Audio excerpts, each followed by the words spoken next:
할렐루야. 4월 30일 토요일입니다. 말라기 마지막 부분 4장 1절부터 6절까지 말씀을 먼저 읽고 은혜 나누도록 하겠습니다. 만군의 여호와가 이르노라. 보라, 용광로 뿔 같은 날이 이르리니 교만한 자와 악을 행하는 자는 다 지푸라기 같을 것이라. 그 이르는 날에 그들을 살라 그 뿌리와 가지를 남기지 아니할 것이로되 내 이름을 경외하는 너희에게는 공의로운 해가 떠올라서 치료하는 광선을 비추리니 너희가 나가서 외양간에서 나온 송아지같이 뛰리라. 또 너희가 악인을 밟을 것이니 그들이 내가 정한 날에 너희 발바닥 밑에 재와 같으리라. 만군의 여호와의 말이니라. 너희는 내가 호렙에서 온 이스라엘을 위하여 내 종 모세에게 명령한 법 곧 율례와 법도를 기억하라.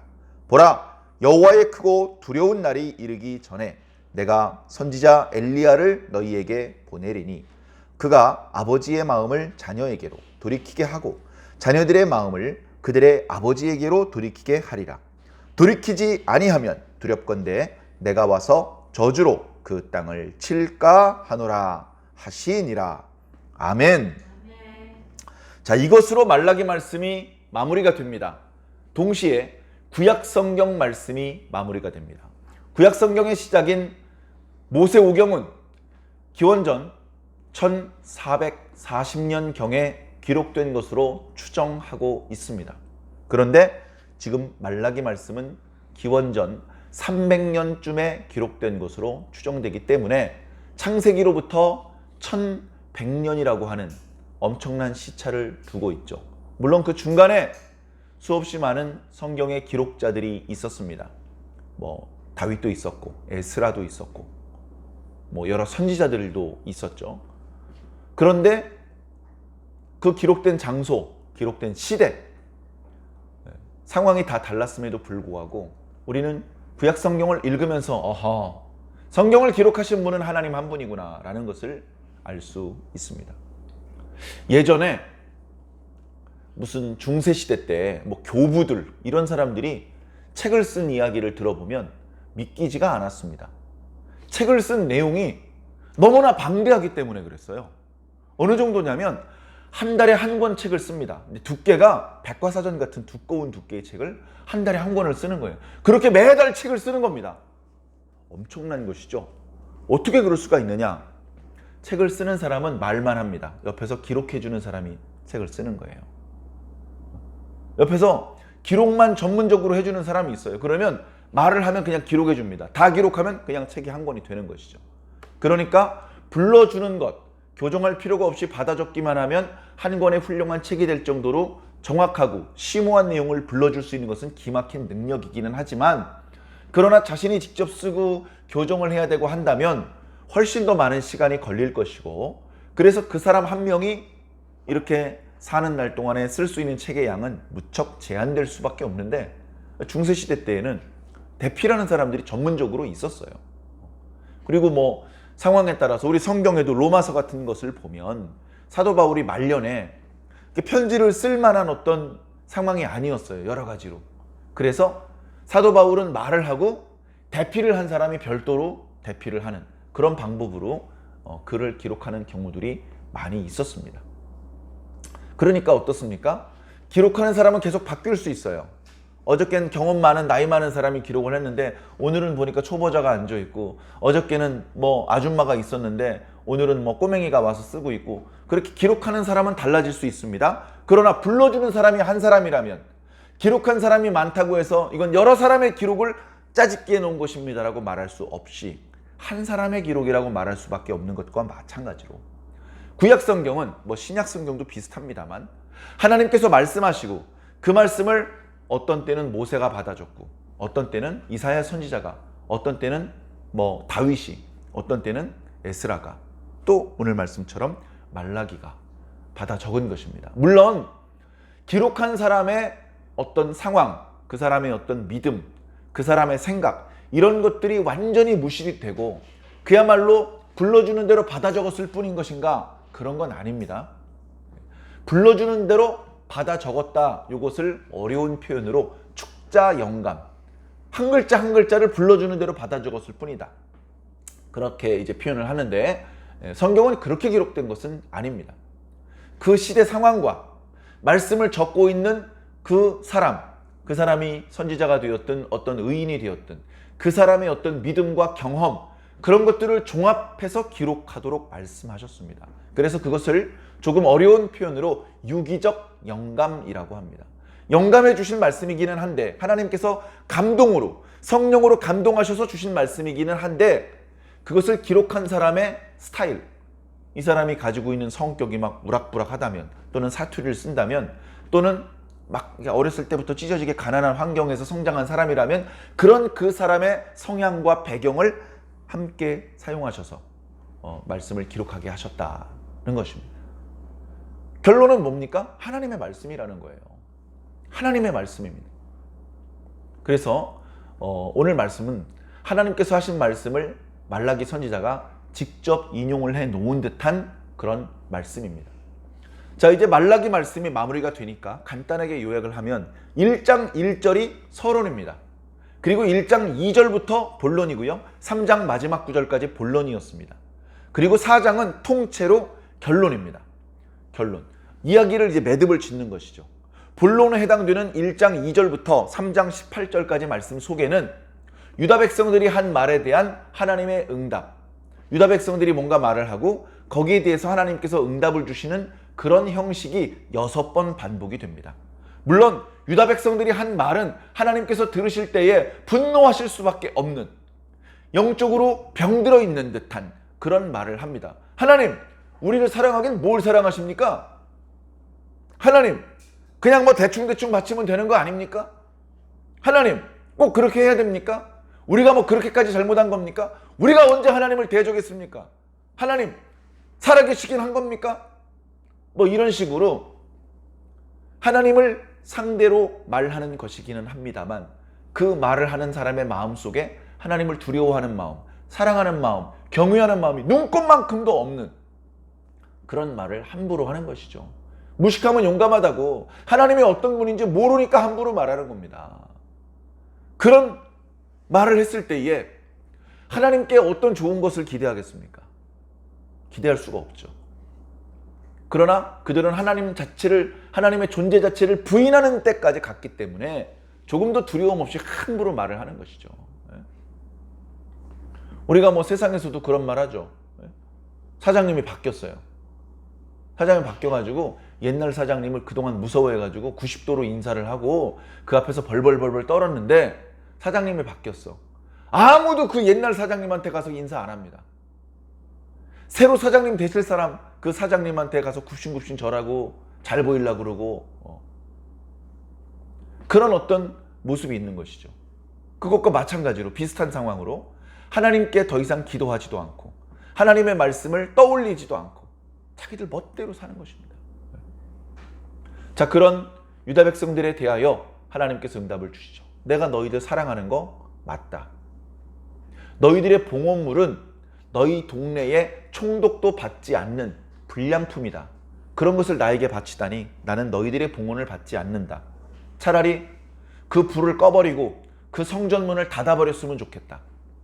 너희들 말고 내가 이방인 사람들 중에서 큰 영광을 얻을 것이다. 너희들은 더러운 떡을 나에게 바치지만 이방인들은 깨끗한 제물을 나에게 바칠 것이다. 라고 하나님께서 말씀하셨습니다. 그들이 이방인과 결혼하는 것을 뭐 그렇게 크게 잘못한 겁니까? 천하의 모든 인간들을 하나님께서 만든 것이라고 하지 않으셨습니까? 우리는 하나님께서 만드신 인간과 결혼했을 뿐입니다.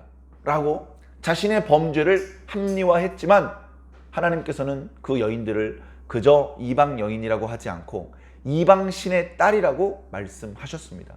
단순히 여자 한 명이 우리 가문에 들어온 것이 아니고 그 여자와 함께 가증한 이방의 풍속과 우상 숭배 문화가 함께 들어오는 것이죠. 하나님께서 용납할 수 없고 그것을 용납했다가는 그 집안 자체가 더 이상 하나님의 집안이 아닌 게 되는 그런 지경에 이를 수밖에 없게 되는 것이죠. 계속해서 하나님께서 말로 하나님을 대적하라면서도 이르기를, 근데 우리가 언제 말로 하나님을 대적했습니까? 이렇게 너희들이 뻔뻔스럽게 말한다. 그러나 너희들이 너희들끼리 속닥거리는 걸 내가 들었는데, 야, 하나님 섬겨봐야 아무 소용없어. 야, 차라리 막 죄를 지으며 사는 게 그게 복받는 비결이야. 잘 되는 비결이야. 라고 너희들끼리 말하지 않았느냐. 내가 다 알고 있다. 하나님께서 그렇게 말씀하셨죠.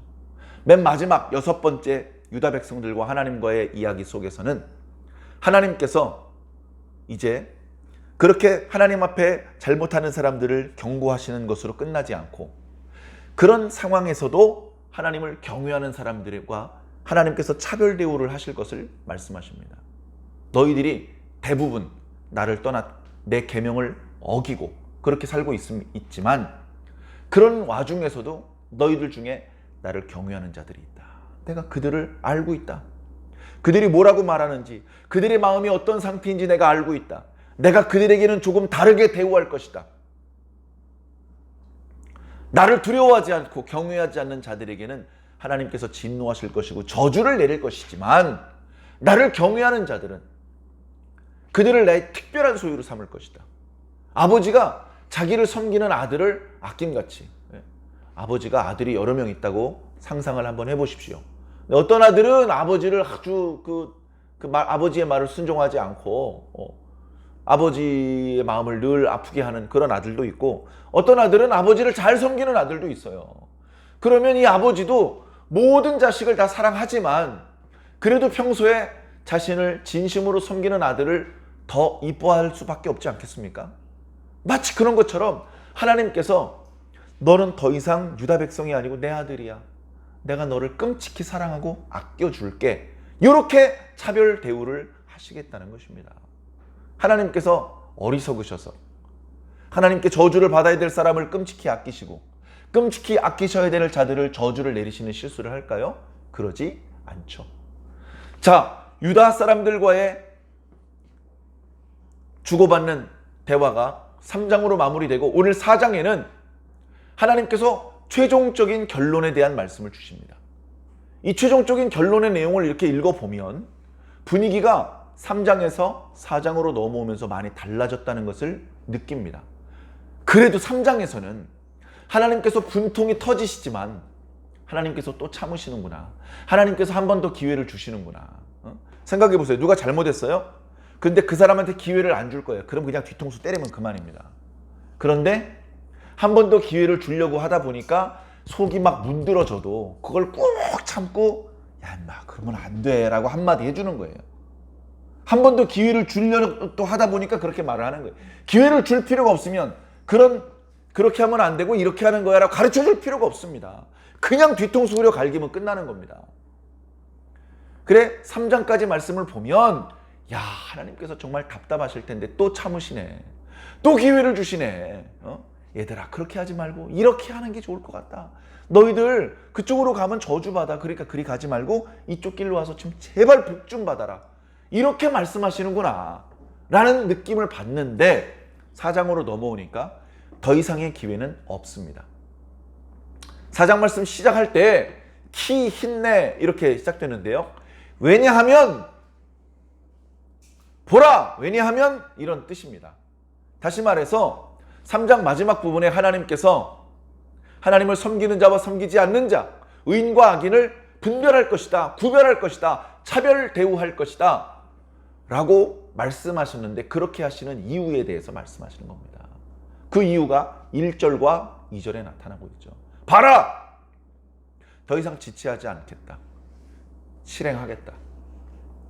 자, 하나님께서 뭔가 결심하신 것, 그동안 기회를 주시고 나중으로 미루셨던 것을 더는 미루지 않고 실행하시는 날을 오늘 말씀 1절에 용광로 불과 같은 날이다 라고 말씀하고 있습니다.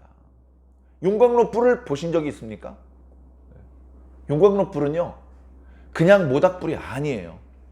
밥을 끓여 먹고 국을 끓여 먹기 위해서 지피는 불하고는 그 크기와 열기가 다릅니다. 쇠를 녹이고 돌을 녹이는 물입니다. 엄청나게 큰 불입니다. 엄청나게 큰 불입니다.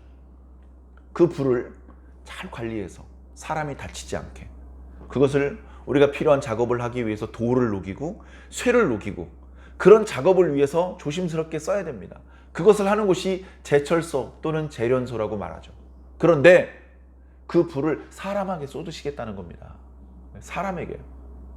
우리가 몇 해 전에 요한계시록 말씀을 묵상을 할 때에 뒷부분에 보면 하나님께서 대접을, 7대접을 쏟으시는 말씀이 나타납니다. 그 대접에는 하나님의 재앙이 담겨져 있어요. 그것을 사람에게도 쏟으시고 바다에도 쏟으시고 해에다도 뿌리시고, 그러면 그곳에서 어마어마한 재앙이 나타났었습니다. 그 대접에 담겨져 있는 것이 예를 들면 용광로 불이라고 생각을 해보십시오. 그리고 그것을 쏟으시는데 그걸 뒤집어 쓰는 게 사람이라고 생각해 보십시오. 어떻게 되겠습니까? 나무가 있는데요, 우리가 불을 피울 때 통나무 두꺼운 거 불 잘 안 붙습니다. 나무는 본래 불이 잘 붙는 거 아닌가요? 근데 통이 크면 불이 잘 안 붙어요. 그러니까 어떻게 합니까? 그걸 쪼개요. 나무 껍데기, 그래서 나무 부시래기, 아주 잔가지, 이런 것에서 먼저 불을 붙입니다. 그리고 그 위에 손가락만한 것, 팔뚝만한 것 올려가지고 불이 좀 세지면, 그러면 그 위에 통나무를 도끼로 좀 더 가늘게 잘라서 올려놔야, 그래야 불이 붙습니다. 그 나무에서 나오는 에너지를 생각해보면 잔가지에서는 그렇게 뜨거운 열이 안 나와요. 역시 통나무 굵은 것이 불이 붙이기가 어려워서 그렇지, 한번 붙으면 거기서 이제 뜨거운 열이 나오는 것이기는 하거든요. 불이 잘 안 붙습니다. 그런데 용광로 불은 그 뜨거운 통나무에도 한꺼번에 불을 붙일 수 있는 어마어마한 뜨거움이라는 겁니다. 1절에 용광로 불과 같은 날이 있을 것이다. 이건 뭡니까? 하나님의 임재와 분노를 상징하시는 거죠. 내가 올 것이다. 하나님께서 이미 말씀하셨었죠. 내가 갈 것이다. 뭐하러? 심판하러 갈 것이다. 심판으로. 놀러 가는 게 아닙니다. 선물 주러 가는 게 아닙니다. 심판하러 가는 겁니다. 잘못한 사람들 벌 주러 가는 겁니다. 누가 잘못하는 겁니까?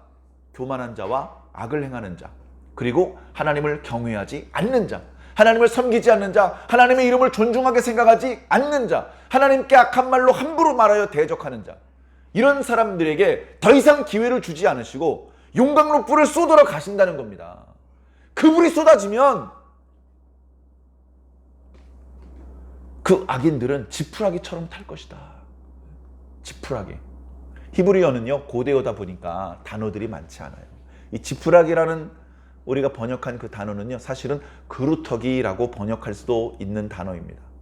전혀 다르죠. 지푸라기라고 표현을 하니까, 야, 악인들이 하나님의 진노를 피하지 못하고 금세 타버리겠구나, 쉽게 불이 붙겠구나, 이런 느낌을 받는데, 그루터기라고 표현하더라도 용광로 불이 워낙 강하니까 그럴 수 있겠다, 금방 불탈 수 있겠다라는 것을 느낄 수 있습니다. 그루터기는 큰 나무를 사람의 필요에 따라서 밑둥을 잘라가지고 그 위에 나무를 가져가고 남겨진 부분을 그루터기라고 그럽니다. 그러니까 그루터기는 큰 나무의 줄기하고 그리고 그 밑에 뿌랭이밖에 남아있는 게 없죠. 별로 쓸모가 없습니다. 사람들이 보통 위에 나무를 잘라가고 그루터기를 그냥 버려놓고 갑니다. 시간이 지나면 알아서 썩어서 없어지죠. 시간이 많이 걸리긴 하겠지만, 그걸 깨끗하게 제거한다고 그거를 뿌리채 뽑으려면 더 돈이 많이 듭니다. 장비들이 들이대 힘이 많이 들어가는 것이죠. 그러니까 버려놓습니다. 자, 그런 그루터기를 생각을 해보십시오. 하나님 앞에 교만한 자와 악을 행하는 자들이 그루터기처럼 딱 버티고 있는데 하나님께서 그 위에 용광로 불을 부으십니다. 버틸 수 있겠습니까? 난 통이 크니까 불 안 붙어. 용광로 불이라니까. 돌에도 불이 붙어. 돌에도. 나무에 불이 안 붙겠어? 그래, 교만한 자와 악을 행하는 자들은 하나도 피하지 못하고 하나님의 맹렬한 직노의 불 앞에 불탈 수밖에 없다. 네? 그래, 그 앞부분에 지푸라기가 아니라 그루터기이기 때문에 뒷부분에 뿌리와 가지라고 표현을 하신 것입니다. 자, 교만한 자와 악을 행하는 자는 이런 돌이킬 수 없는 재앙을 당하게 되겠지만, 2절에 내 이름을 경외하는 너희는 다르다. 내가 너희는 전혀 다르게 대접할 것이다. 너희들에게는 그날이 뜨거운 용광로 불과 같은 날이 아니야. 너희들에게는 공의로운 해가 떠오를 것이야. 공의로운 해는 좋은 해입니다. 해가 핵심적인 것이 아니고 공의가 핵심적인 것이죠. 공의가 없는 시대를 살고 있었습니다. 누가? 의인이. 그래서 의인들에게는 지금 이 시대가 지옥같이 힘듭니다. 정직하게 살았는데도 보상을 받지 못합니다. 하나님 뜻대로 살았는데도 많은 사람들에게 미움을 받습니다. 너무나 어려운 상황을 견디고 있는 것이죠. 그런데 그런 상황에 공평하신 하나님께서 오시면 그동안 불의하고 불공평한 대접을 받았던 의인들의 눈에서 눈물을 닦아주시면서 의인들이 받아야 마땅한 대접을 해주시고 모든 억울함을 풀어주시는 상황이 되는 것이죠. 제가 종종 그런 비유를 들었습니다. 초등학생 5학년 또 6학년 학생들이 두 팀을 이루어서 축구 경기를 하는데 심판이 없어요. 심판이 없으니까 6학년 선배들이 실력도 없으면서 자꾸 반칙을 합니다. 공과 상관없이 후배 녀석들을 잡아당겨서 넘어뜨리고 반칙을 해서 골을 넣습니다. 5학년 학생들이 가만 보니까 실력은 우리들이 앞서는 것 같은데 선배들이 반칙을 해서 게임을 지고 있습니다. 그 5학년 학생들이 이빨을 갈면서 눈물을 흘리면서 심판 언제 오는 거야? 심판이 와서 빨리 공정하게 게임을 운영해 줘야 될 거 아니야.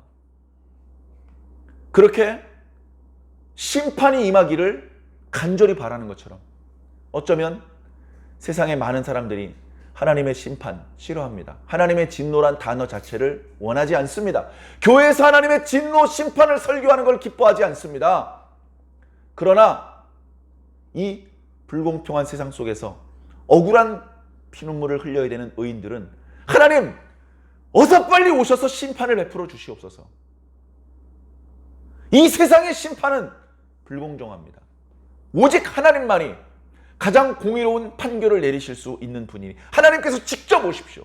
하나님께서 직접 심판을 베풀어 주십시오. 그제서야 우리의 억울함이 해결될 수 있다는 것을 우리는 압니다. 그래서 모두가 원하지 않는 심판을 의인들은 간절히 원하고 있는 것이죠. 그래서 하나님께서 오시는 날 의인들은 불을 뒤집어 쓰는 것이 아닙니다. 하나님께서 모든 것을 공평하게 만들어 주시기 때문에 억눌린 곳에서 해방됩니다. 송아지가 자유롭게 뛰어놀고 싶은데 외양간 좁은 곳에 가둬놓고 묶어놔 보세요. 말도 못하는 그 불편함과 스트레스. 자, 그러다가 외양간 문을 열어놔봐요. 외양간 문을 열어놓으면요, 나오지 말라 그래도 막 쏟아져 나옵니다. 나와가지고 속아요. 펄쩍펄쩍 뜁니다. 왜? 좁은 곳에서 너무 오랫동안 갇혀 있어서 그게 너무 불편했었는데 자유롭게 돌아다닐 수 있으니까 너무나 기뻐서 펄쩍펄쩍 뜁니다. 송아지가 갇혔다가 빠져나와서 기뻐서 펄쩍펄쩍 뛰는 것처럼 너희 의인들을 내가 그 억울함에서 풀어내어 주면 너희들이 그날 송아지처럼 펄쩍펄쩍 뛰게 될 것이다. 그날이 너희들에게는 용광로 불과 같은 날이 아니다. 의로운 해가 떠오르고 너희들에게는 치료하는 광선이 발하여질 것이다. 이런 차별 대우를 하나님께서 말씀하고 있습니다. 그리고 악인들을 심판하는 것이 하나님께서 하시는 것이지만 부분적으로는 의인들이 악인을 짓밟을 수 있도록 그렇게 말씀을 하셨습니다. 그날의 3절에 보니까 악인들이 너희들 발밑에 재와 같을 것이다. 재는 어떻습니까? 아주 단단한 통나무, 아주 높은 층수의 건물도 지탱할 수 있는 통나무가 타서 재가 됐어요. 그렇게 단단했던 통나무가 밟으니까 솜보다도 더 허물어져 가루가 돼버리는 것이죠. 너희들의 발바닥 밑에 악인들이 흔적도 없이 가루가 되어서 나라가 없어져 버릴 것이다. 그렇게 말씀하십니다. 맨 마지막에 만군의 여호와의 말이냐. 이거 허튼 소리 아니야. 그냥 기분 나빠서 한번 해본 소리가 아니고 반드시 이대로 할 거야 라는 하나님의 도장이 찍혀있는 그런 말씀이죠. 자, 이어지는 4절 의미심장한 말씀드립니다. 우리가 지금 수요일 저녁 예배 때 신명기 말씀 지난 수요일 날 5장을 묵상을 했는데요. 5장부터 11장까지 하나님께서 이스라엘 백성들을 시내 산으로 불러내서 거기서 하나님께서 직접 당신의 음성으로 십계명을 선포해 주셨고 그 음성이 너무 크고 권위가 높아서 백성들이 감당할 수 없어서 백성들은 장막으로 돌아가게 하고 모세가 하나님 앞에서 말씀을 듣고 나중에 백성들 앞에 말씀을 전달해 주었죠. 그때 전달해 주었던 말씀을 직접 듣는 영광을 누렸던 이스라엘 백성들은 안타깝게도 광야 38년 기간 동안 다 죽었습니다. 그 말씀을 들었던 사람 중에서 38년 후에 여전히 생존한 사람은 모세와 여호수아와 갈렙뿐이었습니다. 모세는 자신의 죽음을 직감하고 마지막 과거 시내산에서 하나님께서 이스라엘 백성들과 언약을 체결하실 때 주셨던 말씀을 그때는 너무 어린아이여서 기억이 잘 안 나는 출애굽 2세대들에게 그 말씀을 선포해 줍니다. 그때 이 말씀대로 우리와 하나님이 언약을 맺었어. 너희들에게 이 말씀을 다시 한번 전해주니 너희도 이 말씀으로 하나님과 언약을 맺어라. 그렇게 말씀을 선포해 주셨죠. 그때 선포해 주셨던 그 말씀을 기억하라는 겁니다. 4절에 너희는 내가 호렙에서 온 이스라엘을 위하여 내 종 모세에게 명령한 법, 곧 율례와 법도를 기억하라. 기억하라. 여러분 기억하고 계십니까? 기억을 안 한다고 할 수도 없고 하고 있다고 말하기도 좀 죄송하고, 그래서 우리는 그와 관련된 말씀을 자주 읽어야 됩니다. 자주 읽어야 됩니다. 수요일 저녁 예배 때를 통해서 그때 시내산에 있었던 이야기들을 출애굽 2세대들에게 선포해 주시는 그 장면, 그때 주셨던 말씀들을 통해서 아, 그때 이런 말씀을 주셨구나. 그거 기억하라고 하셨는데 유념해서 말씀을 읽어야 되겠네. 그런 마음으로 말씀을 들어주시기를 부탁을 드립니다. 자, 보라! 여호와의 크고 두려운 날이 이를 것이다. 그날이 악인들에게는 어떤 날이라고요? 용광로 불과 같은 날. 의인들에게는 의로운 해가 떠오르는 날이 될 것이다. 자, 그날이 일단 되면 이젠 돌이킬 수 없어요. 이제 더 이상 하나님께서 세컨 찬스를 주지 않으셔요. 그동안 기회를 많이 주셨어요. 이제 그 날이 되면 더 이상 이쪽 우리 OX 퀴즈에서도 이쪽 저쪽으로 건너가지 못하게, 시간이 되면 중간에 건너가지 못하게 하죠. 그거와 마찬가지로 그날이 일단 되면 의인이 죄인이 되고 죄인이 의인이 되는 길은 이제 없습니다. 그래서 그날이 되기 전에 하나님께서 또 기회를 주시는데 어떤 기회를 주시냐면 내가 선지자 엘리야를 보내줄 것이다. 구약성경의 엘리야 선지자는 모세 다음으로 유대인들이 좋아하고 존경하는 선지자입니다. 왜냐하면 그는 능력이 엄청났어요. 기적을, 놀라운 초자연적인 어떤 기적을 많이 보여주었던 선지자를 유대인들은 좋아합니다. 모세가 넘버원이고요. 그 다음에는 엘리야였습니다. 엘리야가 말한 건 다 이루어졌습니다. 말 한마디 딱 하면 3년 반 동안 비가 안 내리고요. 엘리야가 기도하니까 비가 다시 내리고요. 죽은 사람도 살려내고 놀라운 능력이 엘리야를 통해서 많이 나타났고, 그래서 유대인들은 자신들이 지금 경제적으로 정치적으로 어려운 상황에 있었기 때문에 정말로 엘리야처럼 능력이 탁월한 그런 선지자가 나타났으면 정말 좋겠다. 그런 생각을 많이 했었습니다. 특히 말라기 맨 마지막 말씀에 그날이 되기 전에 엘리야를 보내신다. 이 말씀을 예수님 당시 유대인들은 메시아가 오시는 날이 그날이다. 하나님께서 다윗과 같은 메시아, 정치적이고 군사적인 메시아를 보내셔서 우리 유대인들을 저 이방인들의 압제로부터 해방시켜 주시는 날, 그날이야말로 죄인들이 징벌을 받고 우리 의인들이, 유대인들은 자기들을 의인이라고 생각을 했어요. 왜냐하면 구약 성경의 말씀을 지키는 유일한 사람들이 우리들밖에 없다 생각을 했기 때문에 우리들은 하나님께 복을 받는 날이다. 메시아가 오면 우리의 모든 소망이 이루어진다. 구약 성경의 모든 약속이 성취가 된다. 그런 생각을 했는데 메시아가 언제 오는지, 누가 메시아인지 모르니까 걱정 마. 엘리야가 먼저 온다고 했어. 엘리야가 오면 그러면 곧바로 메시아가 오시는 거야. 이런 생각을 했었죠. 과연 엘리야가 왔습니다. 예수님께서도 말씀하셨던 것처럼 세례자 요한이 바로 엘리야였죠. 성경에 보면 세례자 요한이 바로 엘리야라는 그런 결정적인 증거와 힌트들이 많이 나타나고 있어요. 우리가 잘 아는 것처럼 세례자 요한이 뭘 입었습니까? 가죽옷을 입었어요. 가죽옷. 유대인들, 이스라엘 사람들 가죽옷 잘 안 입습니다. 가죽옷 덥고요. 땀 흡수도 안 되고요. 빨래하기도 어렵고요. 가죽옷. 근데 구약 성경에 엘리야가 가죽옷을 입고 다녔어요. 엘리야가 메뚜기와 석청을 먹었어요. 근데 세례자 요한도 메뚜기와 석청을 먹었습니다. 그것만 보아도 세례자 요한을 하나님께서 보내신 엘리야로 알아야 돼. 그리고 엘리야가 하는 일이 뭡니까? 아버지의 마음을 자녀에게로, 자녀의 마음을 아버지에게로. 이것은 뭐냐면요, 하나님과 이스라엘 백성들의 틀어진 관계를 말하는 겁니다. 이스라엘 백성들을 이렇게 하나님께서 내려다 보시면 한 명도 깨어서 하나님의 때를 위해서 준비하고 기도하는 자가 없어요. 이스라엘 백성들이, 유다 백성들이 나라가 멸망하고 바벨론으로 포로로 끌려간 그런 상황 속에서도 많지는 않았지만 에스라 같은 사람이 있었고 다니엘 같은 사람이 있어서 야, 하나님께서 우리 유다 백성들을 예루살렘으로 귀환할 수 있도록 약속을 하셨네. 주여, 이 약속의 말씀을 이루어 주시옵소서라고 기도하는 사람이 있었어요. 극소수였지만. 그러나 말라기 선지자 이후에 세례자 요한이 등장하기까지 300년 기간 동안 한 명도 기도한 사람이 없었습니다. 한 명도 없었어요. 한 명도.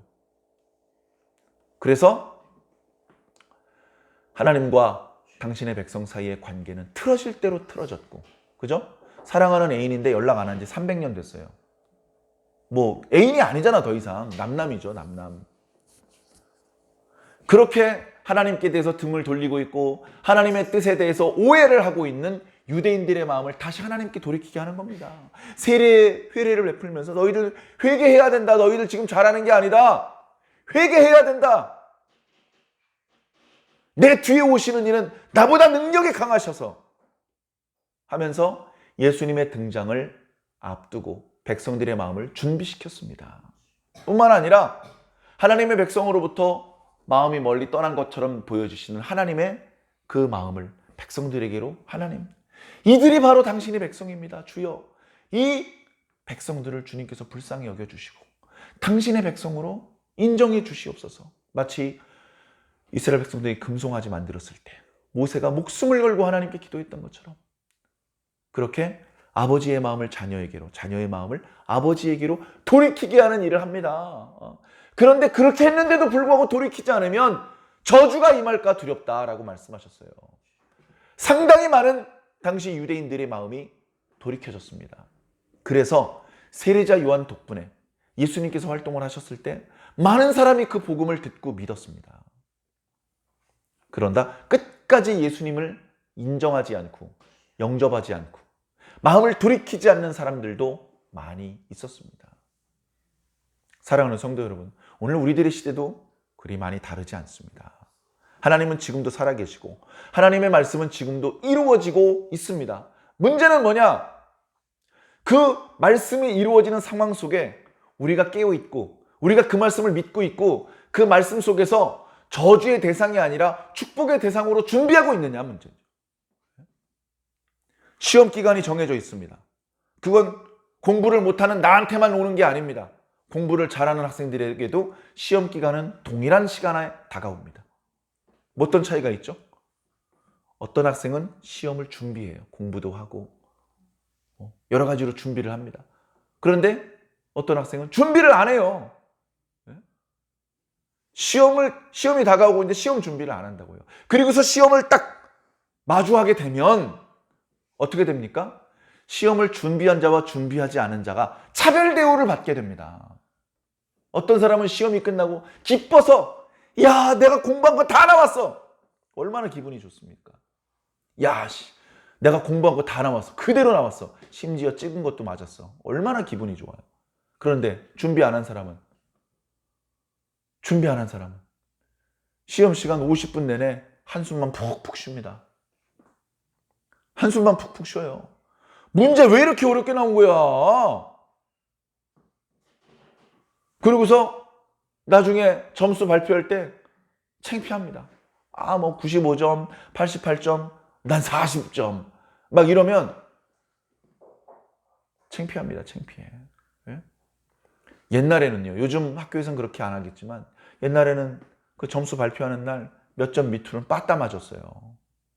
나쁜 뜻이 아니죠. 더 열심히 공부하라는 그런 뜻이긴 한데 시험 결과가 나오는 날 차별대우예요. 어떤 학생은 칭찬받습니다. 잘했어. 너 정말 열심히 잘했어. 이번 시험 다들 어려웠다 그랬는데 근데 너희들 정말 점수가 좋아. 정말 열심히 노력 많이 했어. 정말 너희들 때문에 내가 선생님 노릇할 맛 난다. 이런 칭찬을 듣고 표창장도 받고 상장도 받고 공부 못할 야 나와 이 자식들아 하면서 빠따 맞는 겁니다. 하나님께서 오시는 날 하나님을 경외하는 자, 하나님의 이름을 존중히 여기는 자, 하나님의 말씀을 기억하는 자, 하나님의 말씀을 준행하는 자, 이런 자들에게는 복을 주시고 하나님을 우습게 생각하고 함부로 말하고 아무 대비 없이 시간만 보냈던 자들은 그날이 용광로 불과 같은 날이 되는 것이죠.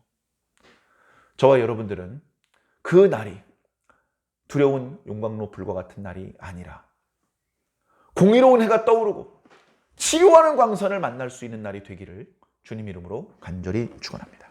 아멘.